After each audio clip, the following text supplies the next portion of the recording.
What's going on, ladies and gentlemen? Welcome to the DroppeDead podcast, where your founders here are going to be discussing everything Midnight Society and Dead Drop related. How's it going, boys? Everybody doing good? Doing Good. great, Doing man. real good. All right, excited to get this thing started. We got Hunter, Ben, Aldo, and myself. I'm Cisco Munoz, aka Striker. And let's go ahead and just get it started with the very first question, shall we? We left Yeah. off last time talking about our experiences over there at Arlington and about the game. So I want to take us back to the moment when we first got to see SS5 released. Two of us, I believe, immediately went to go play it, and the other two of us stuck around to watch the pros play it out. So if you could, Hunter, you want to kick us off? Tell us a little bit about what you felt in that moment and what you were thinking during the experience. Oh yeah. I got to play after the fact, after watching the pros play. So I got a little bit of a mixture, but from the experience of watching them play, at an initial thought, I had a lot of criticisms, right? Because I hadn't touched it yet myself. So just from watching other people do things, they were kind of playing slow. Some of those guys, hadn't touched Deadrop before, right? Because they're not variants like us. So there was a lot of campy feelings, little, slower paced, right? So at initial thought, I was like, ooh, if these are the professionals, right, that everyone's looking up to right now on live streams and whatever, and they see slow gameplay, that's not hype and not all this and that, right? Like I was kind of a little bit fearful, right, for where the future of this game could be going. But I mean, once I touched it, I thought so many different things after that. A lot of good things, right? But at the time, I was like, okay, map design could be a little too big, or there's not enough people, or whatever, right? There needs to be a better chemistry. But from the event, I mean, the event was crazy. It was awesome. Watching those guys play, right, the professionals, was awesome. And then when I got to go play it at the stations they had there, I play at a higher DPI. I'm a 1200 DPI kind of guy. I know that's not the highest out there, but most people are around the 800, right? So when I tried out their mouse and everything like that and their gear, I wasn't too satisfied. So I had to go home, play it on my own rig, and get used to it there. And only good things to say at this point. For sure. What do you think, Ben? I was the one that didn't play. I was more. I was just starstruck with all the amount of streamers that were there, especially the ones like on the stage, and then Bobby Poff and all those other guys, off to the side, gaming. I was more intrigued about the pros playing, and seeing the game played that way. Like I said previously, I consider myself a casual gamer, so and I can't mouse and key, so I kind of hesitated to play. But I was more focused on actually meeting all of those folks. Um, I think right off the bat, Snapshot 5 was just, it's so beautiful. Even pre alpha, it is a fantastic looking game. Um, when I when I got home, I immediately downloaded it and I immediately started playing. And again, I had to tamper with the settings for like 30, 40 minutes to kind of get into a comfortable position. There are some founders out there that are starting to make, settings videos that, where I can kind of micro adjust some of the settings, kind of the INI file and stuff like that. So I sort of tampered with that, and my game feels a lot better. I'm starting to pull, 90 frames per second, and which feels really, really good. And my movement speed and it just feels amazing to play, and it's consistent. I haven't really encountered many glitches all that often. When I do, they're short and sweet. They didn't overall impact my gameplay. Um, which is good. But obviously, there's some things that can still be improved. I think, as a controller player, the movement and sensitivities, I think, are still completely out of whack. That they need to fix on their end. Because I mean, I've adjusted so many little things, and it's still really wonky. So I think more controller configuration can help out with that in the future. But that's kind of my overall thought to begin with from Snapshot 5. Yeah. Yeah, Mhm. and so I'm kind of like the opposite of you, where like I know initially we watched like the few first minutes of the pros and streamers play, but as soon as I saw that line forming in the back, I'm like, boom, I'm there, and I Yeah. played a lot. I think I played like 3 times, which is it's a lot, but I just loved it the first time, and I just kept wanting to go back, and my first impressions were like I was like really surprised. Like first of all, graphics, like the graphics completely changed. Like Hmm. it did not like kind of resemble the original snapshots like almost at all. The map was like the same layout, but all those added features and graphics and textures and all these new rooms and areas, it just completely felt like a brand new map, which was really nice. Hmm. And I think the map plays really well, especially with like the new sins and stuff. I think the map really plays and caters to that new role, and I enjoyed it a lot. You know, first game on, I got a big old 16 kill win, so I started off hot. Oh, And I'm like, yeah, Yeah, like he this is did. my game. Like I showing loved all it, of its dude. up. No, Yeah, gotta dude. love it. And I know Hunter was saying how he plays on a little bit higher DPI, like 1500. I think right now I'm like hovering around 1800 DPI, so it's definitely Oh different. wow. And when I was like the first thing I did was when I played, like I felt how slow it was. I went to the settings and I increased the sensitivity to like 5, and like that's when it barely started feeling comfortable for me. But uh, yeah, it was like really good experience at being there, and then at home was just even better. Love it, man. Love it. Yeah. So I got you both beat. My DPI is at 2100. Good Ridiculous. I know, ridiculous. I just got used to it years ago, and just been one of those things. But I can still tweak it and shoot with the best of them. But at the event, I was there with my wife getting ready to watch the pros go. And I was getting really pumped up, and then all of a sudden my phone starts blowing up, and I look down, and it's Monkey Man. It's Aldo messaging me. He's like, the line's forming, the line's forming. Yeah, So I was dude. like, oh, I gotta go. Like I was like, I gotta get there, right? So I jumped in line with you. Yeah, my first experience sitting down at the computers. So whenever I've gone to events in the past, I used to be a controller player, playing Halo back in the day. So going to the different MLGs, I had my own sensitivity, all that stuff. So it took me a while. Plus, I put on the headphones and it just immediately blew my ears out. Someone had turned them up to 100%. So like the first shot, really hurt. But yeah, man, we got to play like 3 or 4 matches. There at the event, it was really hype. I was confused in the beginning about the sins, because like obviously like your screen changes a little bit of color, and I was like, man, is this me? Like, did I do something wrong to my monitor? Like, oh no, I was like, oh no, this is the way it is. I get it. So it took me a little bit of time, but got the hang of it, especially traveling back once we got home, and we all got a chance to play on our own setups. I finally got the tweaking feeling right, or feeling a little bit better. Excited for what future updates might come, but in general, right now, after I got home and I got to play multiple hours going through it, it really did feel like it set in for me. I got real comfortable to the point where now I just feel like it I'm thinking about something that I want to do, and just naturally, the hands make it happen. I'm not like being held back. And that's because we're still so early, things are going to be improved so much. But now that we all have had time to put in on our own at our own home setups, how has your mind changed? Like, what are the things that you were feeling initially that you either maybe got more comfortable with, or that you realized, no, you know what, this is something that doesn't work for me for whatever reason? Now that you've put in more time, what do you feel?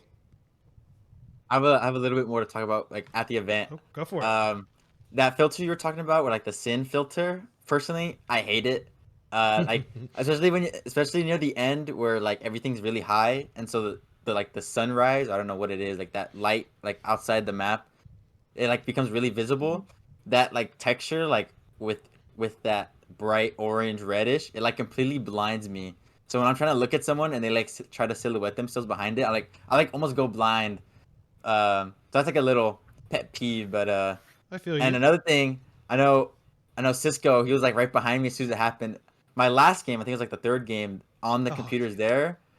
I was on a 17 kill win, or not win. I was on 17 streak. kills, and there's like 4 people left, and I'm like, this is it. Like I'm gonna go big. And I was in a fight, and I started healing, and I jumped, and my game crashed. And No. I know a couple days later people found out that if you're healing and jump, it crashes your game. But Yeah. I could say I'm probably the first one to experience that, and on a 17 kill streak nonetheless. So You should have Dang. seen his face, guys. He was so I was upset. He I was so sad. upset. I was really sad. That sucks. Oh man. My heart was pumping. I was like 20 health. The guy was like high ground. I'm like, oh man, it's about to be a really good fight. And boom, I just crashed. I'm like, what happened? And yeah, Dang. Was there a time limit? Because I didn't play. Was there a time limit or a certain amount of games you were allowed to play at the event? It was Yep. one full game. Like you get to sit down, you get to play your 3 lives, and then as soon as your 3 lives were over, back in line. So reset. Okay. But because they had a decent amount of stations, they had what it's 72. Wow. yeah, 72, a 72 significant computers. amount. And the games roughly last, let's say 10 to 15 minutes, maybe less if you get killed pretty quickly. Yeah. So the line was going pretty quick. Yeah. And you could have played on it like during the meet and greet line, but everyone was in the meet and greet line, so no one was on the computers. But technically, you could have been on the computers at that time. Love it. Love it. So then how did your minds change when you really got home and you got to put a lot of hours in? Did everything stay the same for you? Do you still feel, I know we haven't got into the section yet talking about, founders and feedback, but, have your thoughts really changed the more hours that you put into the game? Like I wouldn't say like my thoughts changed. I think the first since I played so many games there, I got a really good grasp of what the update was about. I just say I got a little more familiarity with the guns, like and the whole like recoil and feeling change. Mhm. It's kind of like a little bit of an overhaul with how the guns play and feel. So I just got a little more perspective on that when I got home, but not. But I wouldn't say like I had a different perspective. I just got more of a perspective. Fair enough. What do you think, Ben? Yeah, I mean, I had my feelings and thoughts have changed pretty significantly. I actually put in a lot of time on Deadrop because I think I was in between classes at the time. So I got to play a whole bunch of games. I got a lot more comfortable with the controller, like especially with the sensitivity, especially the horizontal sensitivity, which kind of helps with my aim, my accuracy on controller, and as well as just map knowledge. I'm a whole lot more comfortable with the map. I kind of understand where I am. I still don't know names of things. Monkey Man and I jumped into a couple games together, Yeah. and shout out to him. He kind of helped me out with some of the loot process and gave me some guns and things to kind of put in my stash. And I got a whole lot more familiar with the guns. I can definitely say my favorite gun at the moment is probably the SMG. I think it's very good, short range. And then the assault rifle, I would say probably is number 2. Especially if you find the solid attachments. I'm very comfortable with those guns. Anytime I see those guns, I'd rather pick those up, even if it's just general floor loot. I will pick those up over other guns. But definitely, I think the biggest change for me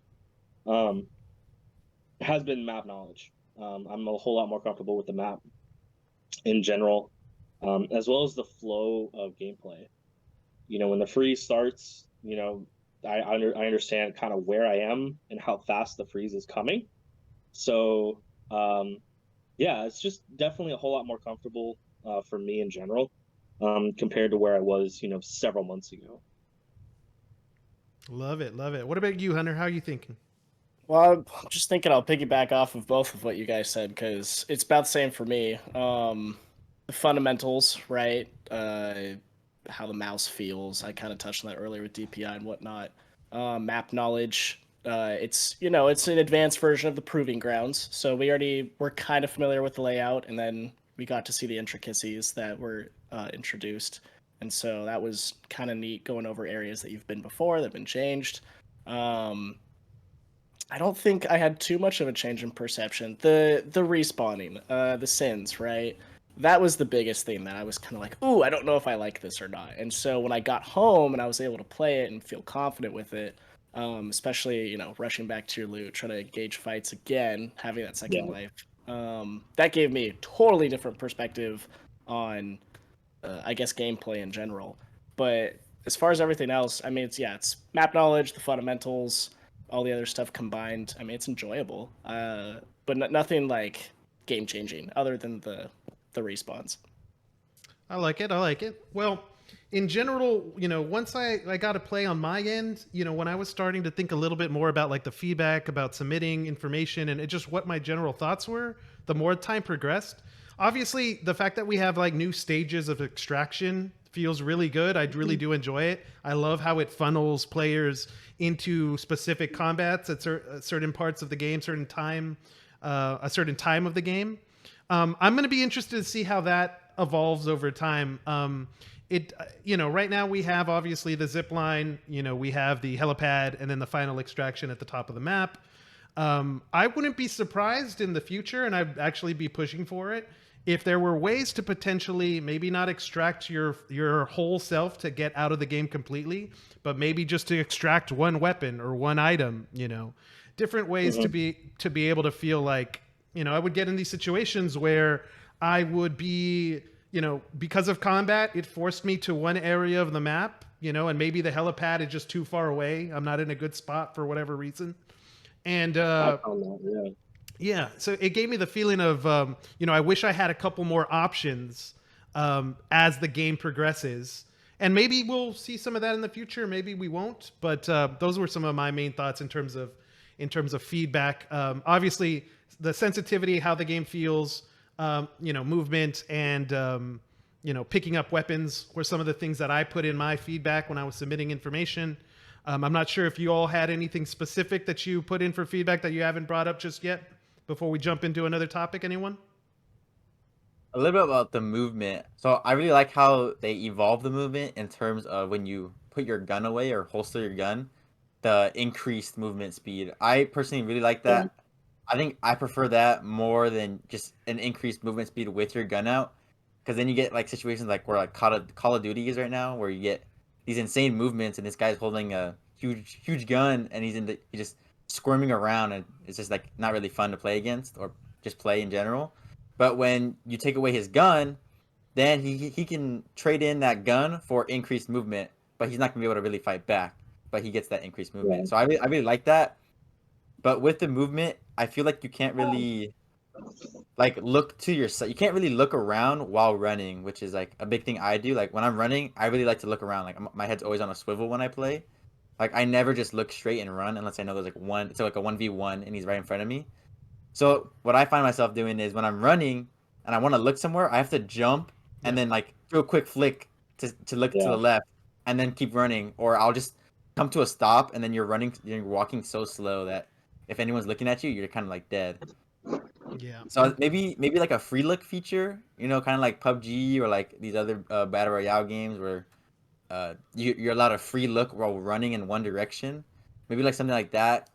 But I want to see how that evolves later on. It's funny you bring that up real quick, because I had that same impression. Obviously, if you look too far left or you look too far right, you break your speed, you break your sprint or whatnot. So from other games, I almost always would jump, look left, look right really quick before I land. Naturally built up that habit. But as I started seeing some more people play on like Twitch or online on YouTube, I actually noticed quite clearly that that increased movement speed by putting your gun away and using the hopping or using the jumping to keep your momentum up, really powerful, really big advantage, especially when you get into certain fights. So interesting note of there. The Halo jumping. Yeah, exactly. I hated Halo jumping. I love the floatiness, man. Gotta love it. So we've had some time. Obviously, it's been a blast so far with Snapshot 5. To turn the conversation a little bit now, we've all been involved in the community for, over a year now, right? As we've been checking Discord, we've been communicating with each other, we've been sharing feedback, and getting the chance to meet each other in person at these events. As we've seen this play out over the course of a year, being a founder plus, how has that made you feel? Like, what are you happy with about being a founder? What are some of the things you might be excited for what it could mean in the future? Give me your general thoughts about what it means to be a founder from your perspective. Yeah. For me, I feel special. You know. Now, As you just should.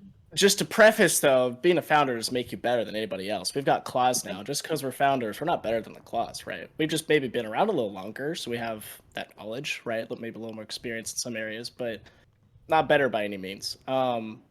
Claws are special too, but I feel special because I've got my NFT, right?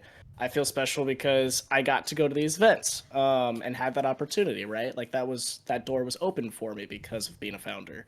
I believe Claws now can go to events too, and that type of thing I think is awesome. It takes away from that exclusivity, and I'm Right. seeing more and more of that. You know, there's not as much exclusiveness to being a founder other than giving feedback and owning that NFT, which if that's the only two things, and I may be overlooking something else, like that's totally fine by me. Um, I don't think we need extra special privileges for any reason, but just the guarantee that our feedback is doing something. And so far, I think that has been completely the case. So, being a founder, what that means to me is, you know, being a servant to the people that are creating a masterpiece for us. We give and we get back in return, right?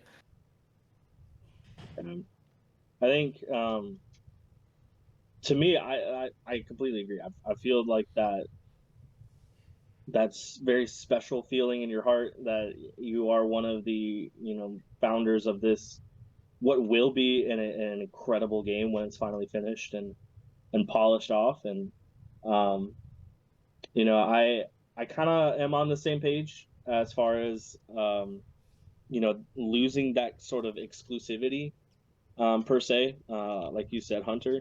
Um, they get both the founders and the claws, they get that battle pass and um some of the other things I forgot off the top of my head what all of that entails, but both founders and claws get that. Yes, we have our NFT, but the fact that they're getting invited to the live events, and there really was no separation at Snapshot 5, between the general admission or anything like that. um again, I'm not saying I'm better than anybody else. I'm not. Um, and I'll be very clear about that, because I know there will probably be some comments. Well, you're acting like you're better than everybody else. We're not. But the fact that we are 10,000, and there will only ever be 10,000. That has always been reiterated by the doc and the other lead developers and things like that. I will always hold that as a special place in my heart. Um, especially after the amount of applications that were submitted, and to be selected to be a part of this, I will always be forever humbled and grateful for that opportunity, as well as to submit the feedback for the game. I haven't submitted feedback yet on Snapshot 5. I was still kind of collecting information and stuff like that, and whenever I have time to. Um, but to be a founder, to have that responsibility is a huge responsibility, because this game will be huge. This game will be global, and a lot of it will be impacted. And I am just absolutely awful at the game right now. I will say that. There are claws that I have faced that I have absolutely just slammed me. So I am not better than anybody else. I'm just happen to be part of that community, and I'm very thankful to have that community. And I guess it's just what it boils down to is just being humble and being thankful to have you guys, and as well as the others in the Discord, and um, to just really be a part of the game and to be a part of that development process. Yeah. Personally, I was so I really like the NFT that we have, and like I like how it's in the game now, but the NFT is like such a small part for me. Like I honestly, like I'm never gonna sell it just because of that access, but if I didn't have it, it would not change the experience for me. Like it's such a small part to me, and so when I saw like the claws, the claws with the tower key, how they kind of like now they're kind of in the loop, and the only thing that differentiates me and the claw is like my cortex. I was like a little like, well, like I guess like obviously the more feedback they get, the better. So I understand it from like a feedback point of view, but at the same time, I'm like, what do I get now? A cool like little NFT, and like I understand it's worth lots of money now, but that doesn't matter to me. So from my perspective, like I felt like I kind of lost a lot of that exclusive, like that kind of a Exclusivity. yeah. So I can't There say you that. go. Sorry. that word, right? Yeah. No, I know what you meant. I know what you meant. No, it's an important topic to bring up because maybe I've had a little bit more experience on the crypto gaming side when it comes to like being a founder and things, but I think it's important to bring up because like generally when I talk about like what it means to be a founder for me, it really just comes down to a combination of being able to be part of a community, being able to form a relationship. I know these NFTs really, it's just this one little item that you own, a digital item, but like there's a lot more power to it. Like the fact that we're able to, like the way that we all met, right, and the ability to form relationships. That's something that's really important to me. And as the game progresses, as development comes out, we've already seen some really talented claws like putting up screenshots, putting up VODs, like getting going, right? And I think it's exciting as the game starts to grow. We get these waves of new people and players that come in, right? So maybe you have the founders that were like the quote unquote freshman class last year. Now a year's gone by and we're the sophomores and a new freshman class is coming in, right? And that brings in a whole new group of ideas, whole new group of thinking. Obviously, full lobby. Exactly, full lobbies. It takes us to the next level, and it's going to keep happening, right? As time goes on, as more people come into the game, it's going to be important to understand, like, or just to get an understanding of what those relationships are like, right? So, to go a little bit more in depth on it, I guess I would like to talk about a little bit about how you see or how you feel, maybe on a personal level, about the relationship that you have, maybe just as a player or as a founder, however you want to take it, but with developers, with other founders, and with claws. Like, how would you describe those relationships that you've built or that you've experienced, even if you're just playing with people on over voice in game? Yeah, the connections like made with founders has been like huge. Like obviously we're all founders. We never knew each other. I never knew any of you guys. Any of you guys never knew me. And so that like founder pass allowed us to interact. And the amount of people I've met already, just amazing. Something I could never find anywhere else. Like you could always join like a Discord for games and like gaming communities, but I don't think it'll ever be like anywhere close to as in depth as it is being a founder and having be like communicating through that variant only chat and Discord. And with claws, with the new claws now, you could see definitely a lot of claws kind of look towards the variants for like they ask questions and they ask like the variants like, oh, what about this, and then you'll see someone answer that. So you see like there's a little bit of the claws looking up to the variants. And in terms of the variants relationship with like the devs, I don't think it's a distant relationship, but I think it could be closer. So I know the devs care a lot. I'm not saying they don't care about us. They've done meet and greets. They've played with us. Some of them know my name. Like I was playing with it was like a Friday night Deadrop, and I joined the call with Brad in it, and he's one of the developers. And I started talking. I didn't like talk to him. Like I didn't ask him anything. But he's like, "Oh, is that Aldo?" And I'm like, "Dude, this guy knows my name. Like I don't never imagine for him to know my name." I'm like, "Yeah." He's like, "You sound a little different in person." I'm like, "Yeah, sorry for my bad mic. That's how it is." And so that was like, it's really cool. Like they really do care about us, and like they definitely see us as like real people. But there's like those one moments. But so I want to kind of go touch on the guilds, which if you guys don't know about the guilds, we definitely talked a lot about it last episode. So I encourage you to go watch the last episode to see what we're talking about. But I think if they added guilds, I think it'd be a step up in that relationship connection and in their feedback that they're able to get, because you're kind of talking to now a specific group of people that want to specialize in this, like in guns. The devs can ask them guns, and assuming that the people in this gun guild are a little more experienced than the average person, they can get more accurate data and maybe it can make the game better a little bit quicker. So I think Fair honestly, I'm really hoping guilds come out soon, but I don't know if they're ever planning for that. But I really wish they do. I think it'd be really helpful for them and for us, and for that relationship between devs and variants. I think I hear what you're saying, and I agree, but I also disagree mostly.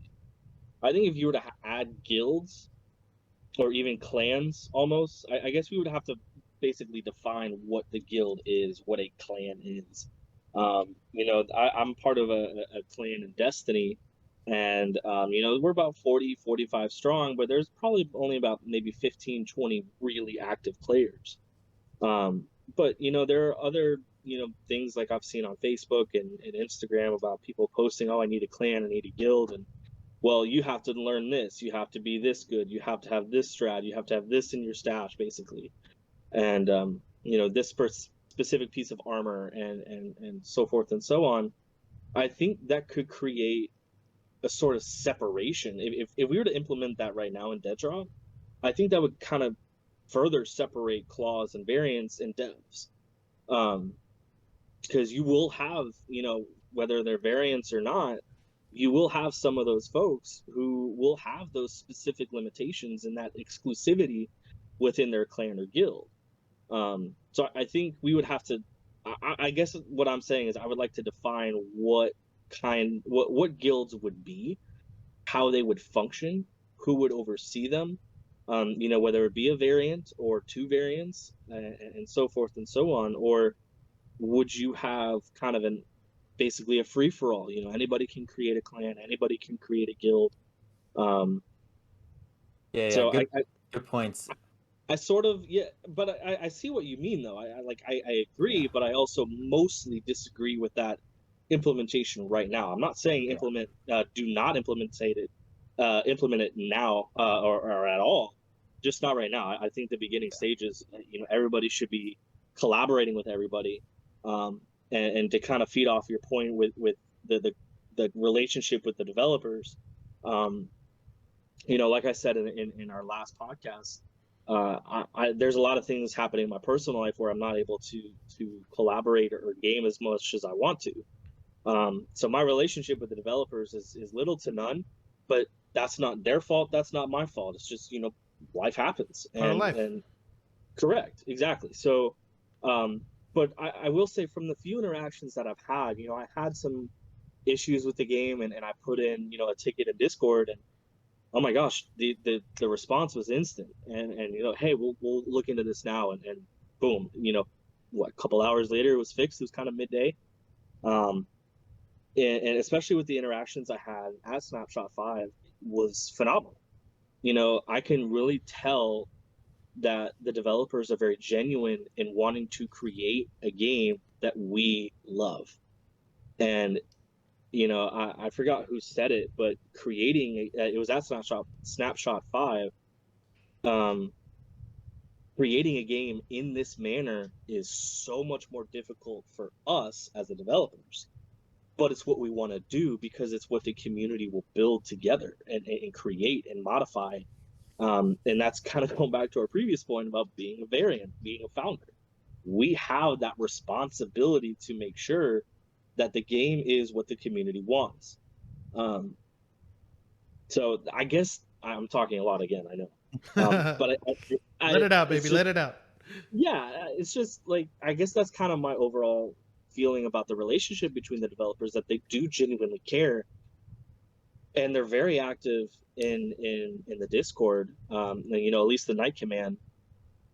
And but I'm looking forward to see how we can collaborate further in the future, and especially with the clause added into our group per se, our inside scoop. I'm interested to see how that relationship kind of evolves with the variants and the developers.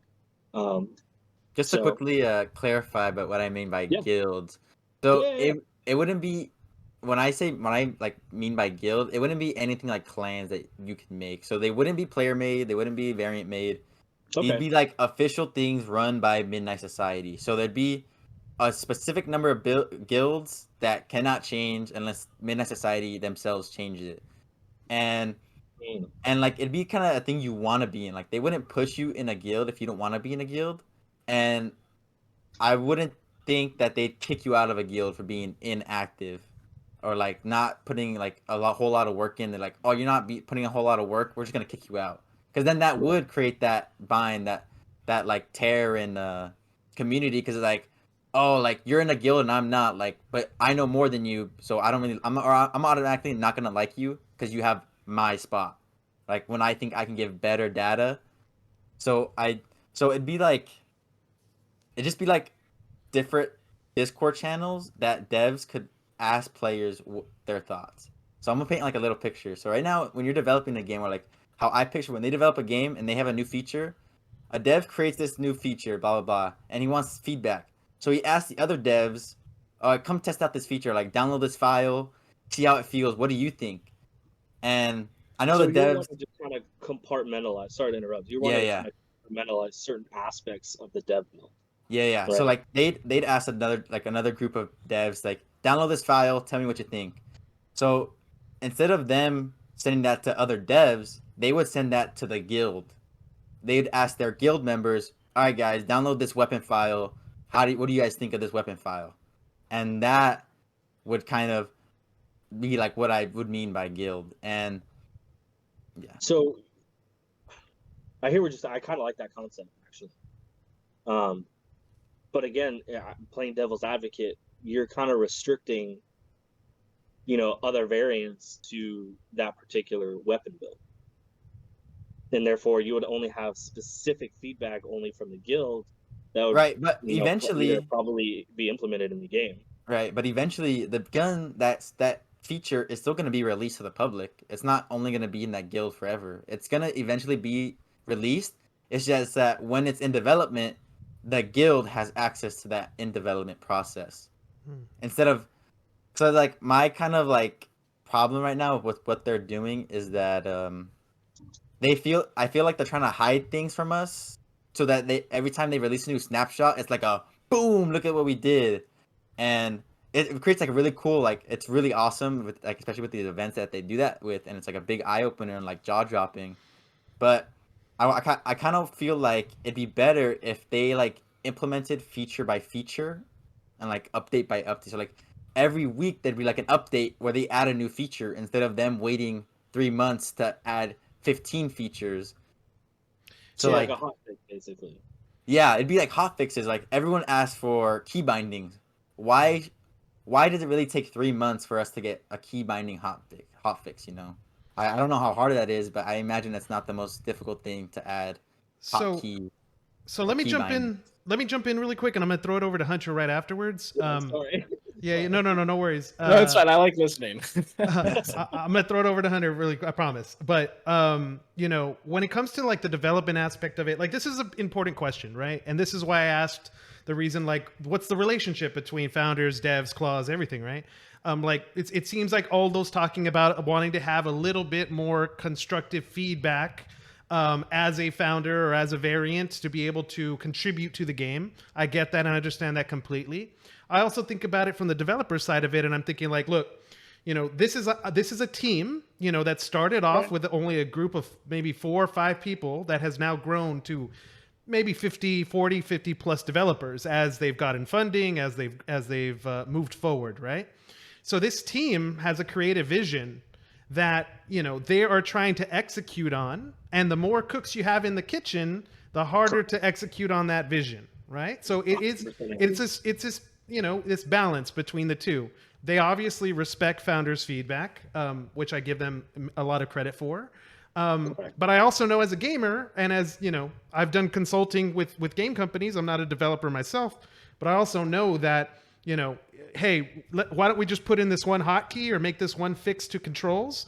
Can actually be like, what? That's actually like 10th or 20th on the priority list, because if we make this one change up here, it changes everything else, right?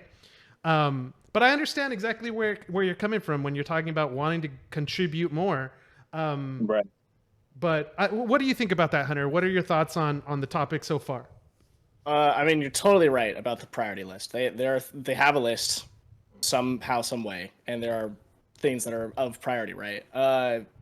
Keybinds, I can't imagine are like super high on that list, but depending on how many people they have and what department and what skills they have, like I'm pretty sure they only have one UI artist at the moment, and that would be a UI thing.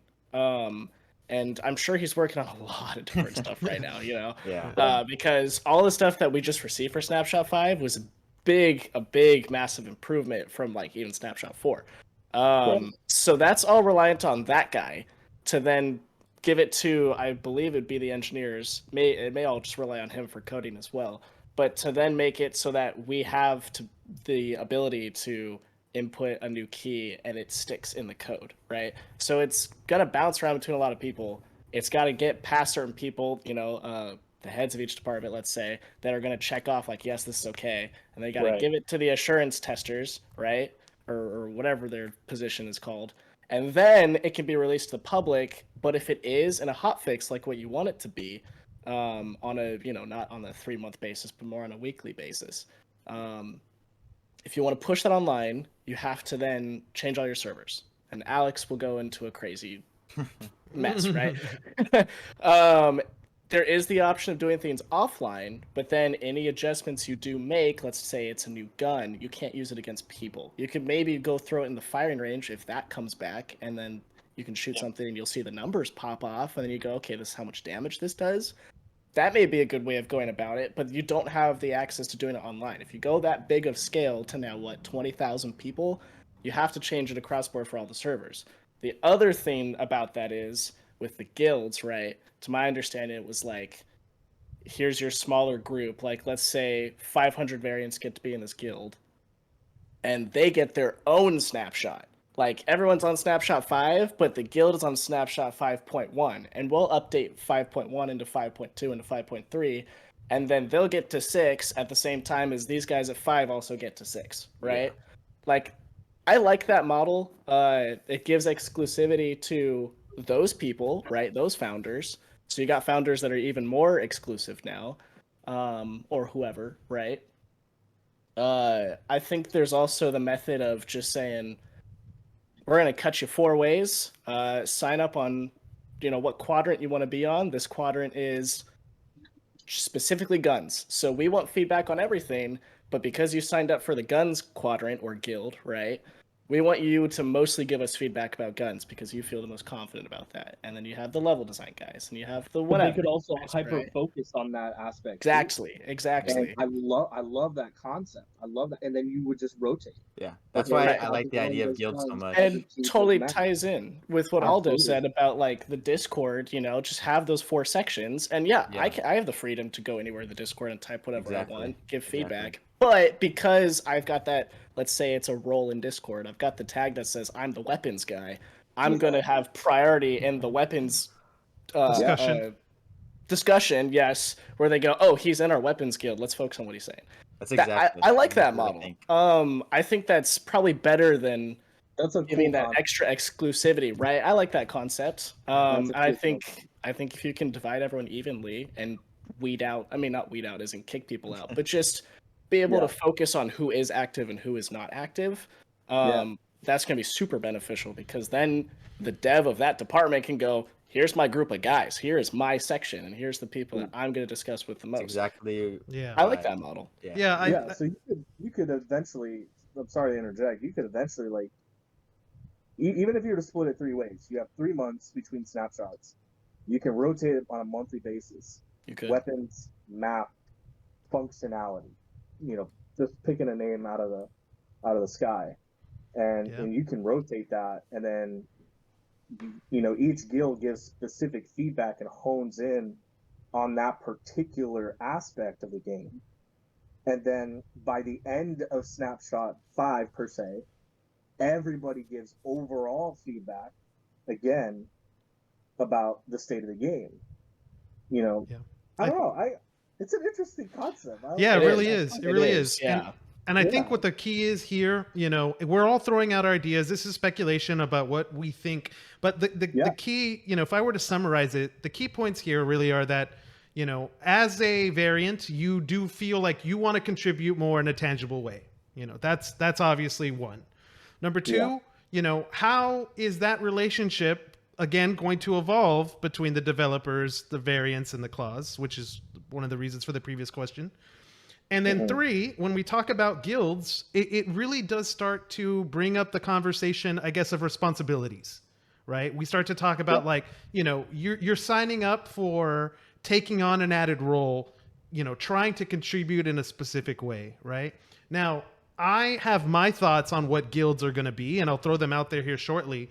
But one thing I would like for y'all to reflect on is the fact that we're really kind of building this. Ben, you brought it up a couple times, like, when we first talked about the idea of guilds, you were like, hey, we don't really want to separate the community, or we don't really want to cause there to be any aggravation, on that end. And my counter before I give you the ideas here is that, like, I actually think that us as founders and us as variants have the ability to set that tone from the very beginning of what relationship we want to have with our community, with claws, and how we want to contribute, right? When I've looked at my anticipation on what guilds are going to be has come from what I've seen already with Web3 gaming and trying to advance it, pushing it forward, which I think is what Midnight Society may or may not be doing. But in general, there's been this really big push around user-generated content. Okay, when we talk about games like GDC just happened, when we talk about games like Roblox, we talk about we talk about Fortnite with Unreal Engine. There's a big discussion right now on players being able to contribute value into the game by the time and the effort they put in these things that are being created for other players. So when we talked about guilds, my immediate assumption was that we were going to go down the user-generated content, the UGC route, where, hey, maybe we do have a guild of guns, that those guys are designing the skins for certain guns, or skins that go on backpacks, or things along those lines, where you're actually able to put in a little bit more of your feedback, your time, your value into the quote unquote game. We don't know if Midnight Society is going to push really, really heavy on the crypto side, or maybe they're just going to keep it, hands off. Just the idea about we have a founder's NFT, maybe one or two other things like skins. We're going to see how that develops out. But, what do you all think when I make the comment about we're setting the tone by being here, by like even creating this content, we're setting what that potential relationships could be. We're trying to have an open dialogue. And I think if a developer is listening to all the good points you all brought up, I think there's a lot of meat on that bone, if you know what I mean. So I'll just throw it out there, based on what I was saying there on the idea of user-generated content. Do you think that might be a possibility? Is that something you might be excited for? Yeah. Personally, I think that could be really good for like your own created ideas and guns. And it could even be something like where it's not immediate. Like they don't have to do that as soon as guilds come out. They could like say guilds just came out, first snapshot. We just want your ideas and thoughts. Like right now, we're not really in a position to get so many guns or like user created objects and and look through all of them. So like right now, just feedback and maybe like I said earlier, here's like an idea we have. What's your guys' feedback on this pre-released idea? And then maybe later as the game evolves, there's more features, there's more variables, because right now the game's like really simplified, so you can make any gun you want and it makes sense.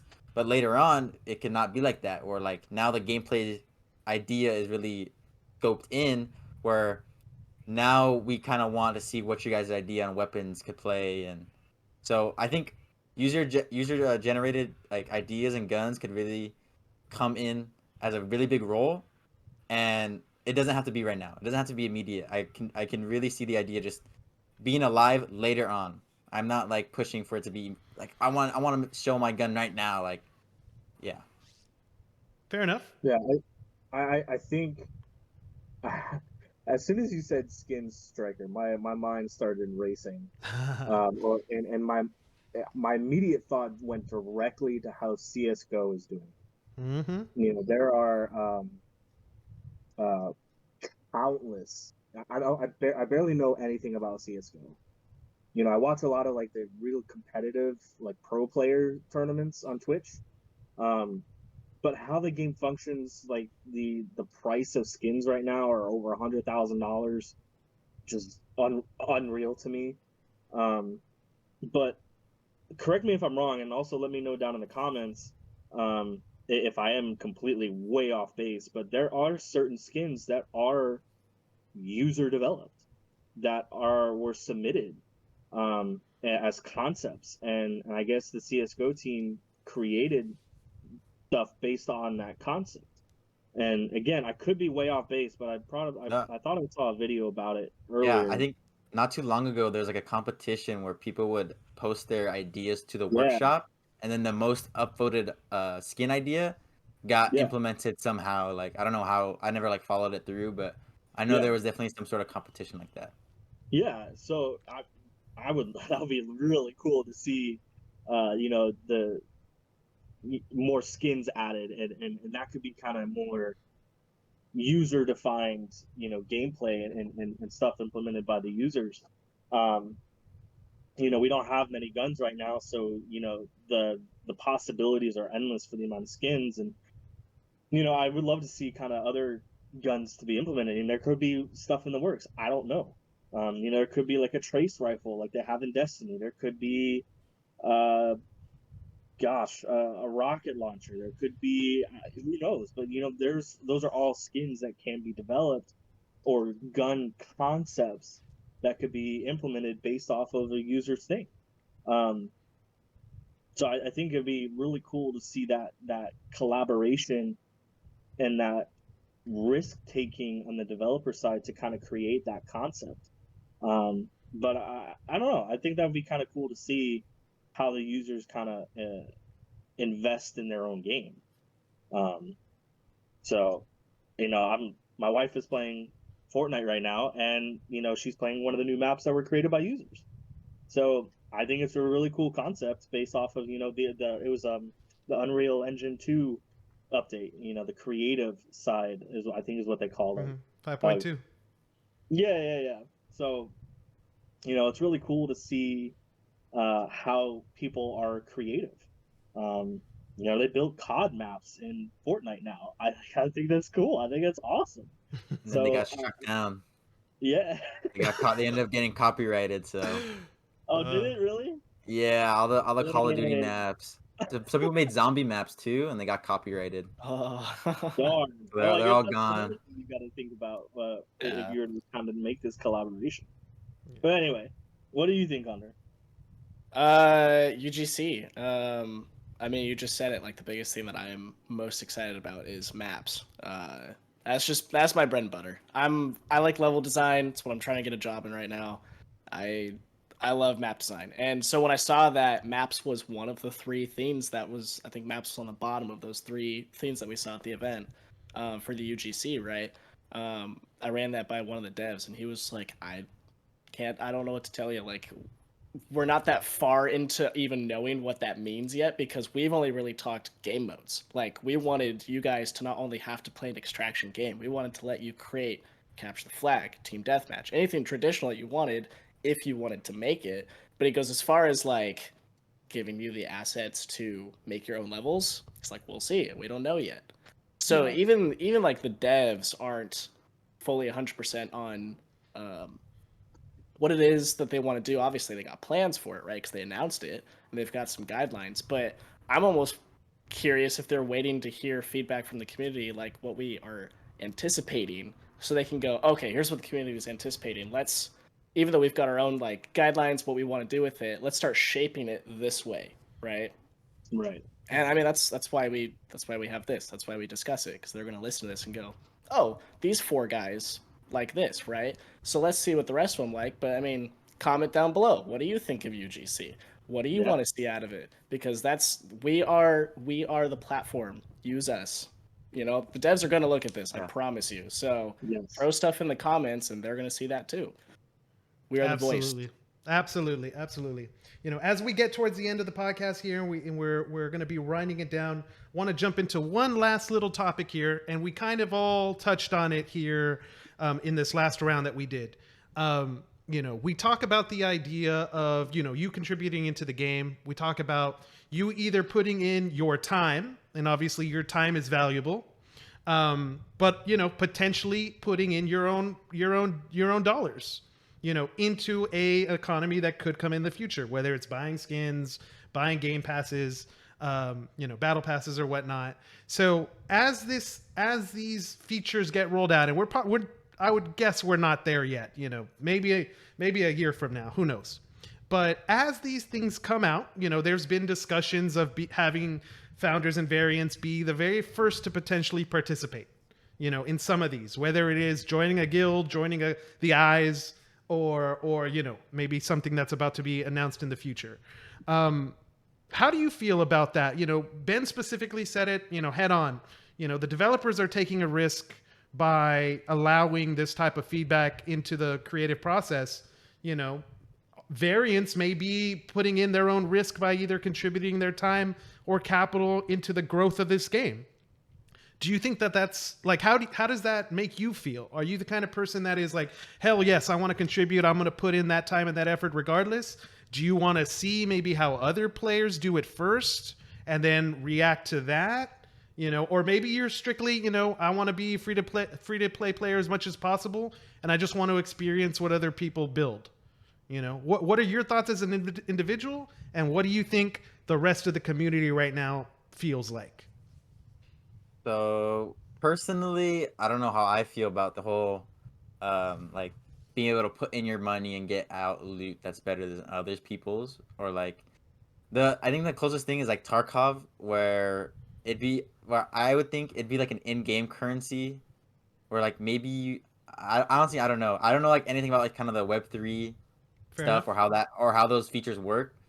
And honestly, I didn't even know Deadrop was a Web3 game until like a couple months ago. I just knew it was a game, so I didn't even like think about the Web3 aspect.